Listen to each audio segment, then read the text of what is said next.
القبر لابن آدم 5 كلمات كل يوم، يقول: ابن آدم تمشي اليوم على ظهري وغدا ستنام في بطني.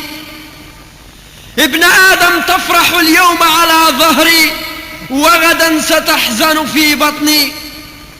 ابن آدم تضحك اليوم على ظهري وغدا ستبكي في بطني. ابن آدم تأكل الحرام على ظهري وغدا ستأكلك الديدان في بطني.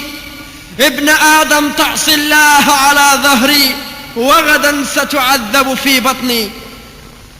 الموت كأس وكل الناس شاربه، والقبر باب وكل الناس داخله.